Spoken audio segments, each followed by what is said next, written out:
Bonjour à toutes et à tous, que le salut et la paix de Dieu soient sur vous.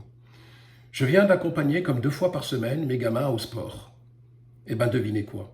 Mes 2 garçons, âgés respectivement de 14 ans et 18 ans, ne peuvent plus pratiquer leur sport, le MMA, et ce depuis le 30 septembre dernier. Cet art martial qui, au passage, est pratiqué par plus de 40 000 adeptes en France. On leur interdit tout simplement l'accès car ils n'ont pas pu présenter un pass sanitaire valide. Alors qu'on se comprenne bien, car visiblement, beaucoup n'ont pas perçu ou pris conscience de ce qui se passe.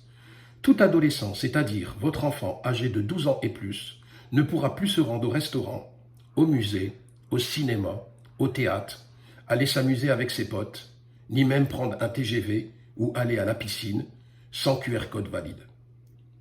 J'en reviens pas. Mais comment contrôler ses émotions face à autant d'injustices? Comment nous, parents, pouvons-nous accepter que nos enfants soient mis au banc de la société et dévalorisés de la sorte? Comment, en tant que parents, devons-nous agir quand on voit toute la violence d'une telle mesure liberticide et inique qui est infligée à ces enfants discriminés socialement? Toute cette innocence qu'on va tuer, tout cet épanouissement ô combien fragile qu'on va perturber, tous ces freins, ces entraves qui va les frapper durement et qui vont devoir affronter péniblement. Si nous ne réagissons pas et faisons pas connaître notre désaccord, que nous ne pouvons pas accepter ces mesures arbitraires sans aucun fondement, même sanitaire, ce sera considéré et peut s'apparenter, je ne suis pas juriste, à de la non-assistance à enfants en danger.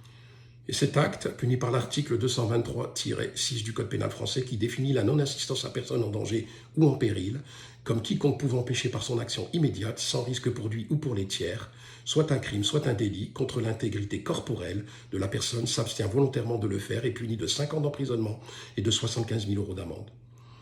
Le risque et le crime commis sur nos enfants, c'est de voir ces gamins exclus, se détruire, se consumer par le chagrin, d'être rejetés par leurs camarades d'école et de briser ainsi leur vie sociale. Alors certains me diront qu'un test PCR ou antigénique est possible, valable 72 heures pour les non-vaccinés.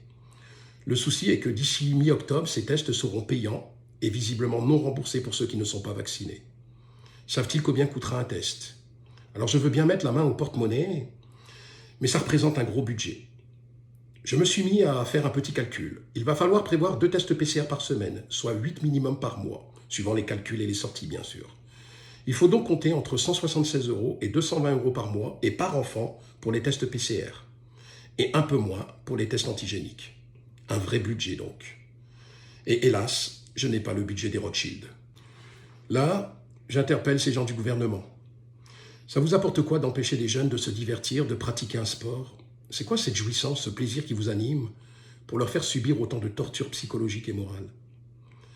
Vous les avez pas assez détruits ces 2 dernières années? Vous leur avez pas assez fait de mal depuis l'apparition de ce maudit virus? Combien d'enfants déprimés, de suicides, d'enfants scarifiés, de scolarité gâchée vous faut-il pour arrêter cet affreux massacre? Vous les avez pas assez punis, assez exclus ces derniers temps? Elle est où votre humanité? Mais vous êtes qui au fait? Pour que le sentiment de culpabilité, d'empathie ne vous affecte pas et que vous soyez insensible à autant de détresse, de désespoir chez ces pauvres gamins, qui ne demandent qu'à profiter de leur jeunesse, car une fois ces moments d'innocence passés, personne ne pourra leur rendre. Pourquoi voulez-vous vacciner et faire prendre un risque à des enfants qui ne représentent aucun danger et sont en bonne santé, sans comorbidité? Qu'est-ce que j'aurais pas aimé avoir leur âge à notre époque? Toutes ces souffrances psychologiques et morales qu'on leur afflige, sans scrupule, sans pitié. Franchement, si un de mes enfants, un de mes garçons se fait vacciner à son insu, ou qu'il le fasse sans mon consentement, car visiblement maintenant ils peuvent le faire sans notre accord, étant donné que vous nous avez déchus, dépossédés de notre autorité parentale, et que vous ne nous garantissez pas que rien ne peut leur arriver, ni de perdre la vie, ou d'être atteint d'effets indésirables, car on a bien compris que cette injection, c'est la roulette russe, ça passe ou ça casse. Vous serez tenu responsable pénalement devant la nation pour avoir fait prendre un risque à nos enfants avec vos mesures coercitives. Et inutile de plaider l'ignorance ou un quelconque subterfuge pour vous dédouaner de vos responsabilités. Pour maîtriser l'évolution de l'épidémie en France, on nous a rabâché sans relâche avec ces 3 mesures. Tester, alerter, protéger. Alors moi, je vais vous retournez ce modus operandi pour vous dire que vous avez assez testé notre patience. On vous a alerté que notre colère gronde. Et bien maintenant, il va falloir vous protéger des plaintes et des conséquences juridiques et pénales qui vont s'abattre tel un tsunami dans les tribunaux.